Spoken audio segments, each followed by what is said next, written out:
Welcome to Time News Studios.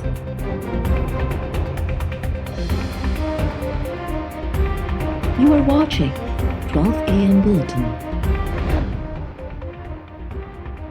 Pakistan चीनी सदर जी corruption खिलाफ जंग में मुतासिर है। पाकिस्तान में चीनी सदर शी जिनपिंग के जदीद दौर जो अजीम लीडर समझो वने थो। वज़ीर आज़म इमरान खान जूं चीनी मीडिया से ॻाल्हियूं। इमरान खान चयो त पाकिस्तान ते भली केतिरो बि दबाव विधो वञे, चीन सां लाॻापन में का बि तब्दीली न आणींदासीं। चीन सां वेझा ऐं गहरा लाॻापा आहिनि। चीन हर ॾुखे वक़्त में पाकिस्तान जी मदद कई आहे। सीपैक मनसूबनि जो जाइज़ो वठण जे लाइ हिकु आला सतही कमेटी जोड़ी अथऊं। आउं पाण बि ईंदड़ हफ़्ते ग्वादर वञी सीपैक मनसूबनि जो जाइज़ो वठंदुसि।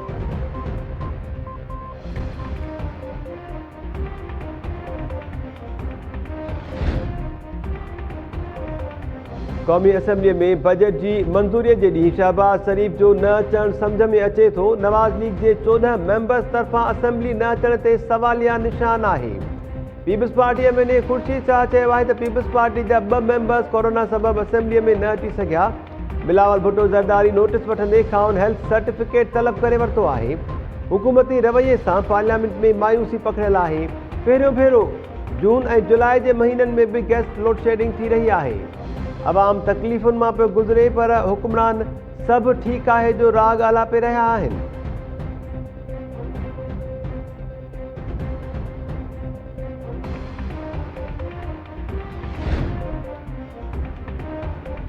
क़ौमी सलामती बाबति पार्लियामानी कमेटी जो इन कैमरा इजलास अॼु थींदो।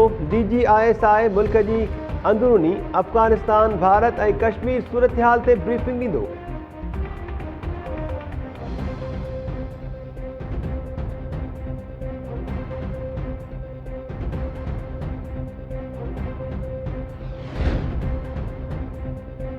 नैब 12 बिजली घरनि खे मुआहिदे तहत रहतूं अदा करण जे लाइ क्लियरेंस ॾेई छॾी। तवानाई वारी वज़ारत खे ख़त लिखी आगाही ॾिनी वई। हुकूमत ऐं IPPs जे मुआहिदे तहत अक्सर रहतूं अॻु ई अदा थी चुकियूं आहिनि। टैरिफ में घटिताई अदायगियुनि बाद थींदी। IPPs खे फ्यूल में बजट हुकूमत सां शेयर करणी पवंदी। टैरिफ में घटिताई सां हुकूमत खे 182 अरब रुपयनि जी बचत थींदी।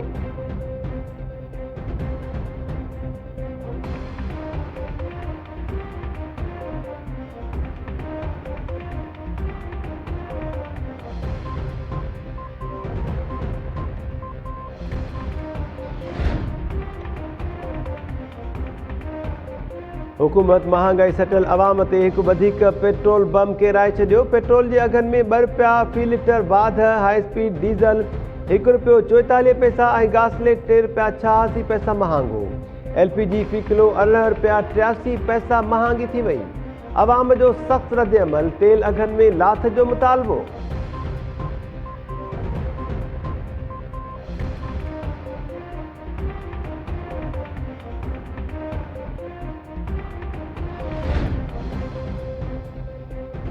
तामीराती शोबे लाइ हुकूमत जी एमनेस्टी स्कीम अॼु ख़त्म थी वई। एमनेस्टी स्कीम में वाध लाइ हुकूमत खे कानून साज़ी करणी पवंदी या ऑर्डिनेंस आणणो पवंदो।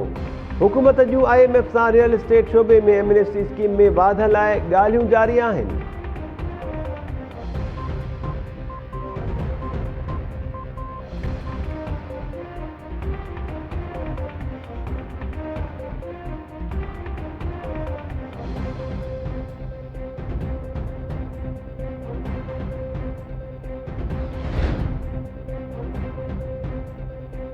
कोयटा में बिजली घर थाने में अपोजिशन मेंबर्स जो 11 ॾींहं बि धरणो जारी। SSP इन्वेस्टिगेशन DIG कोयटा के बलोचिस्तान असेंबली जे हंगामी केस में नामज़द समूरनि मेंबर्स जा नाला ख़ारिज करण लाइ ख़त लिखी छॾियो।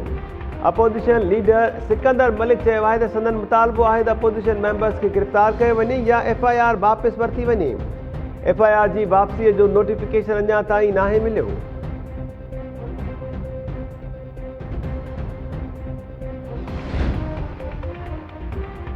कड़ी खैरो भरिसां कबीलाई तकरार तां 2 भाइरनि समेत 3 ॼणा क़तल। ॻोठ क़ाइम मंदराणी में मोटरसाइकिल सवार हथियारबंदनि फायरिंग करे हक़ नवाज़ मंदराणी, संदसि भाउ ग़ुलाम मुस्तफ़ा ऐं कादर मंदराणी खे क़तल करे छॾियो। वाक़े बाद हथियारबंद फरार। पुलिस मक़तूलनि जा लाश तहवील में वठी अस्पताल मुंतक़िल कया। पुलिस जो चवणु आहे त वाक़ियो धुरियुनि में कार ऐं तकरार तां पेश आयो आहे। जवाबदारनि जी गिरफ़्तारी जे लाइ कार्रवायूं जारी आहिनि।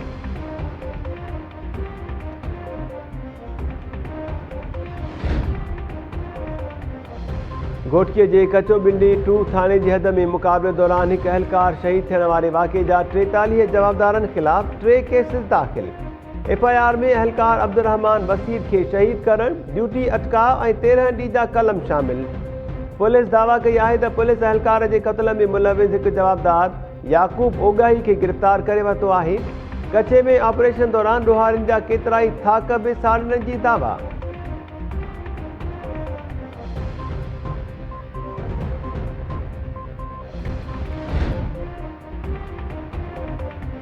थरकोल ब्लॉक 2 में स्क्रैप चोरी जे इल्ज़ाम में गार्ड्स हथां वहशियाणे तशद्दुद जो निशानो बणियल हिकु पोहरियत दम ॾेई छॾियो।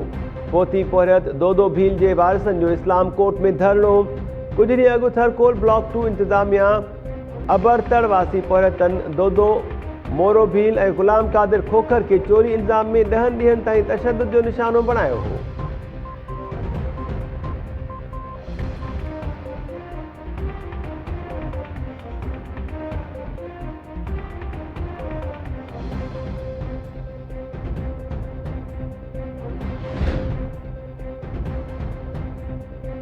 नसीराबाद भरिसां ज़मीन ते मुबैना कब्ज़े जी कोशिश दौरान मज़ाहमत ते हारी खे पाणीअ में गोता खाराए तशद्दुद जो निशानो बणाइण जो इल्ज़ाम। ॻोठ वज़ीर मलाणो वासिन इल्ज़ाम हयो आहे त बाअसर शकील कल्होरो ज़मीन ते कब्ज़े जी कोशिश कई। मज़ाहमत ते हारी रांझनि जिंझ खे गोता खाराए तशद्दुद जो निशानो बणायो वियो।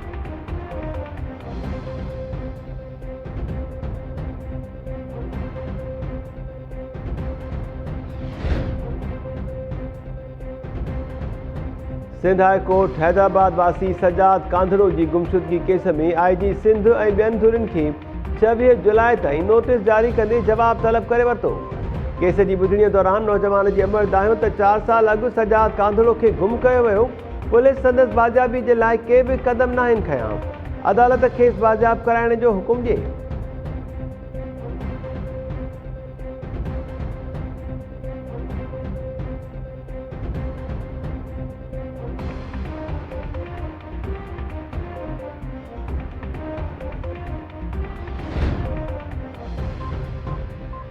बेलो शहर वेझो कचे मां गाह करे वापसि मोटंदड़ औरतुनि सां भरियल ॿेड़ी सिंधु दरिया में ऊंधी थियण सबबि 8 औरतूं ॿुॾी वियूं। 6 औरतुनि खे इलाइक़े वासियुनि बचाए वरितो। 2 औरतुनि जी ॻोल्हा जारी।